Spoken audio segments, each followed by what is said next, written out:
welcome to Personalities. It is Wednesday, October 10th, 1990. I'm Charlie Rose. Grab a ringside seat. Get ready for a television event. Tomorrow night, the reruns and excuses end. The battle begins with new episodes of The Simpsons. It's man versus cartoon, Bart versus Bill, The Simpsons versus the Cosbys. In this corner, the heavy Thursday night favorite, Bill Cosby. And in this corner, the former Sunday night champion, Bart Simpson. I'll go first. It makes no sense to me. No reason to panic. It just troubles me. What the hell are you talking about, sir? I'm sorry if this is boring to you. You don't even know your own wife's birthday? That's a lie.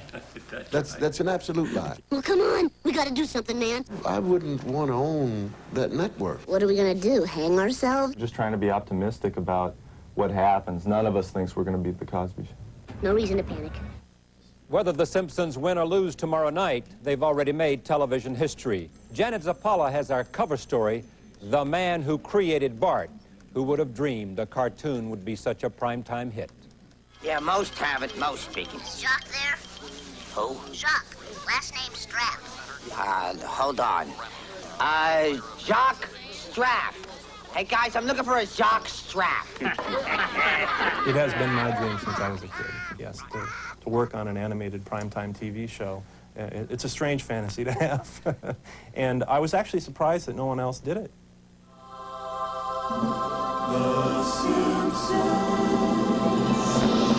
Matt Groening's fantasy has come true. After all, he is king of The Simpsons.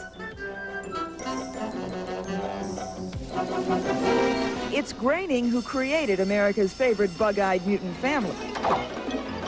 You could say Groening is an honest-to-goodness Hollywood success story.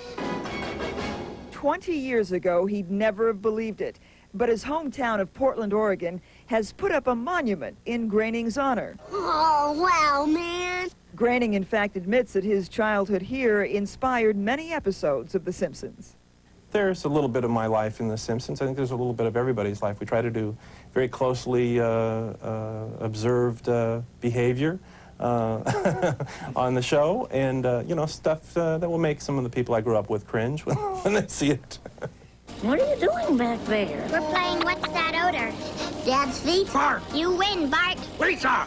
Groening also tells us that as a youngster, he may have had some of the same experiences that Bart has today. I spent some time in the principal's office. I think probably we all did. Certainly the writers did.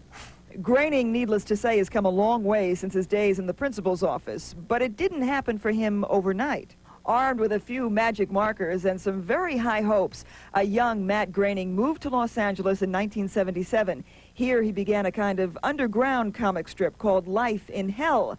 With time and persistence, Groening sold his strip, and today it appears in 200 alternative and college papers. Now Groening has a series of books out, all with a common theme. Don't have a cow, Dad. Why, you little...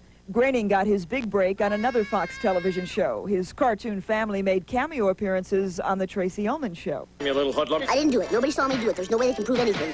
Groening's quirky family was unlike anything else on television.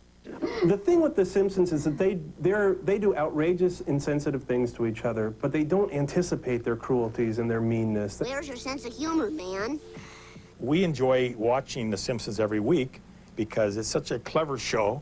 The dialogue is funny. There's always some great one-liners from Bart or Homer, I mean, that you can talk about, and they're great they're good one-liners. They're not just said to be funny. They kind of have a real edge to them or a real truth to them.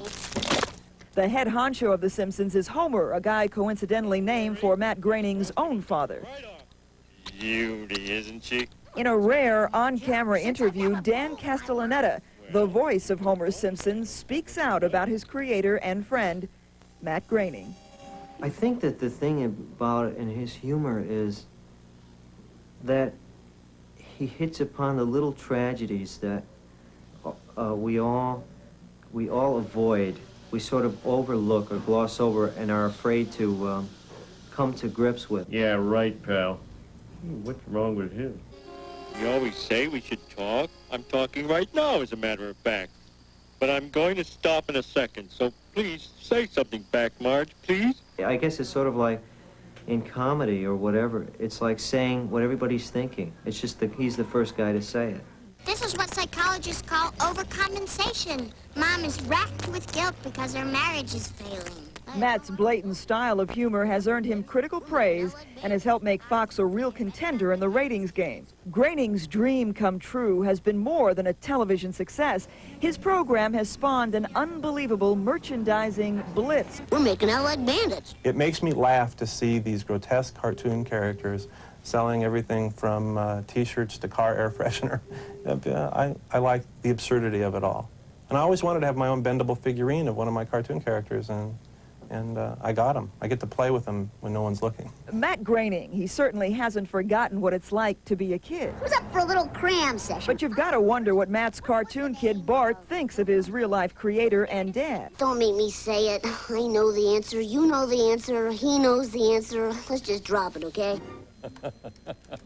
While Groening is breaking new ground in prime time, there is a precedent. In fact, there are 4 precedents: Fred, Wilma, Barney, and Betty.